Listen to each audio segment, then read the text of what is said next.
Beep, beep, beep, beep, beep. Hello all, welcome to the Quarterly Digester. How are you doing? I've seen some loons this last few days. What is going on? Some bloke going on about both gametes and the biology changing of the human body if it's required, so that we could become hermaphrodites. The lunatics are definitely out of the asylum at the moment. I don't know whether you agree. Have you seen similar things? I ask myself. You probably have. Nut jobs. So, it's nice to get something grounded for a change. Become a warrior teacher, buy me a coffee, do me a super thanks, whatever you can to help keep things going. Would be gratefully appreciated. I've got a really good article today from Suzanne Moore. Hello, Suzanne Moore. About what happened to a woman, a lady. I'm a lady called Róisín, and I'm hoping, tell me I'm pronouncing that right. This guy, what is it with me and Irish names? I don't know. Who had her gig cancelled. This was Róisín Murphy. She had a terrible time of it. These people know no bounds. They are so disgusting. They have absolutely no moral fibre, no backbone, and no decency or grace whatsoever. And Suzanne writes for us eloquently. In East Germany, some decades ago, a woman was asked by a neighbour to water their houseplants while they were away. She went through all their cupboards and found the ingredients for a lavish West German dessert. This being austere East Germany, she informed state security. As a result, the breadwinner of the house was fired from his job, plunging his family into dire straits. This is how the Stasi worked. Getting ordinary people to inform on each other, neighbour against neighbour, child against parent, there was constant surveillance of every activity. There could be no private space. It strikes me that social media has created a similar situation. The Irish singer Róisín Murphy has had gigs cancelled and record promotion stopped because someone took a screenshot of a message she had written on her private Facebook account. In it, she expressed doubts about puberty blockers, saying vulnerable children should be protected. She then added, "Please don't call me a TERF, trans-exclusionary radical feminist, because please don't keep using that word against women." The substance of what she said is in fact current policy of NHS England, which has pulled back on the use of puberty blockers for children with gender dysphoria. There are concerns about the long-term side effects of these drugs. Instead, a watchful waiting approach is now the model. It turns out that after puberty, many gender-confused children, increasingly young girls, turn out to be simply gay.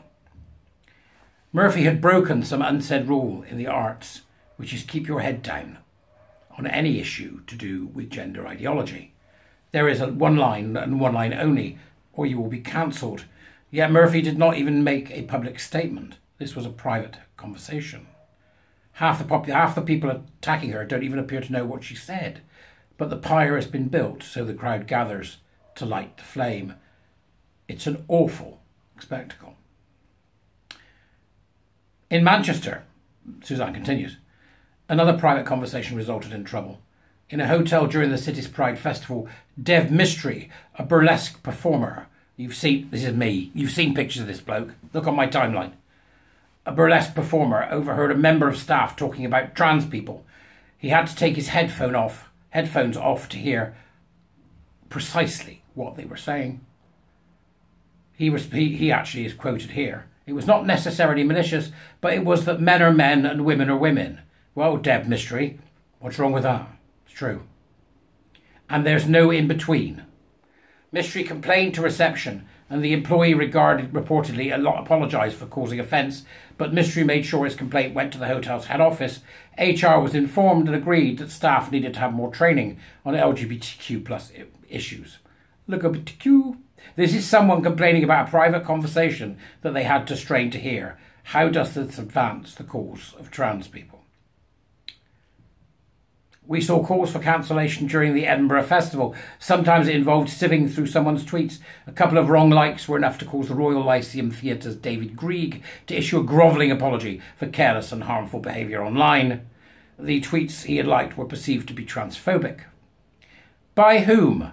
Who is on the central committee that now governs arts and culture, whereby rigid gender ideology must be so enforced and never questioned? The very place where we should be able to discuss issues is utterly closed. The Stonewall tactic of no debate has served to make the arts a place where people can inform on each other for wrongthink, even though someone like Murphy has been a lifelong supporter of gay rights. The new Stasi will report anyone who wants to insist on women's rights or women's only spaces. In Hebden Bridge, a 70-year-old woman had the police turn up at her door, she had photographed a small sticker that said, "Keep males out of women-only spaces," which had been stuck on top of a poster which said, "Stand by your trans." She had somehow been traced, whether by CCTV or again through Facebook, and a complaint had been made. The sticker could cause alarm, apparently. The police questioned her for 30 minutes, decided that no crime had been committed and filed this as a non-crime hate incident. But who complained in the first place? And why was it taken so seriously? The effect of screeching transphobia, anyone who does not kowtow to the slogans, is an eerie silence. Where everyone keeps their heads down for fear of being destroyed. It's been like that in the public sphere for some time, of course. What is worse is that you don't have to make a public statement to be burnt at the stake. You must be careful about what you say in private. Someone is waiting to inform the relevant authorities. Thank you, Suzanne, for a great column there in the Telegraph, which I'll put the link in the Dubras as usual. I got a message from YouTube saying that they'd found a link in one of my YouTube videos, the one about lesbian dating, which had a scam in it. So a scam, right? A scam or misinformation, I think they called it. I put that up on if you could have a look at my timeline, you can find the message that I got from YouTube saying that they've removed that particular link. When I went to look and see what the particular link was, it was from an article by Kate Barker, an archive of that article with Kate talking about how difficult it was for lesbian dating when men insisted on forcing themselves into those spaces. And YouTube felt it was okay to remove that. I can appeal this. And I probably will. I'm thinking about it. I probably will. But if I appeal it and get a strike, that means there's only a couple more. I'm done. Right? This has been happening ever since I hit 5,000 subscribers. They've already demonetized one video from months back. This isn't going anywhere, folks. And, you know, I'm reminded once again of Marie, who came out as I'm me. I'm not hiding anymore. The more we hide, the worse this is going to get. I'm sorry. And I know it's a huge price that some of you would have to pay. I know it. But for those of us that aren't in a position where it's such a huge price, I mean, I had to do it, but I had no choice. I wouldn't have done it by choice, so I understand where you're coming from. But for those of us that are actually in a position where you can speak, i.e. you've got enough money to not worry about it, right? You've got enough money to not worry about having to take your employer to court, or you've got enough money to not have to worry about whether or not you can pay your bills. Speak up. There's no reason for you to hide at all. None. For the rest of you, I understand what you do. I understand. Don't do anything that would... Don't do anything that's going to put you at risk. You know, some of us were forced into this. I don't know how long I can keep going before it all falls apart. But if things like this keep happening all the time to people, whenever they say something, it's just going to get worse.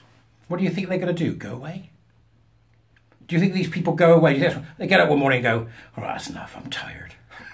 I've had enough. I'm off. I'm not doing this any longer. Is that what you think happens? It doesn't. It doesn't. These people don't leave until you utterly destroy everything they stand for. There must be a third way. There's no third way. There must be kind. No. Done. Done. What they believe, their belief system that has enabled this. Right? Gotta go. Goodbye. Goodbye. Right? End of story. You're done. Equity, diversity, inclusion, trans, non-binary, asexual, you know, codiosexual, bum sniffers. I don't care, right? You're bloody done. Now, bugger off. Go somewhere else and bother people, because you're giving me the ump. I'll see you later, good peeps. Have fun.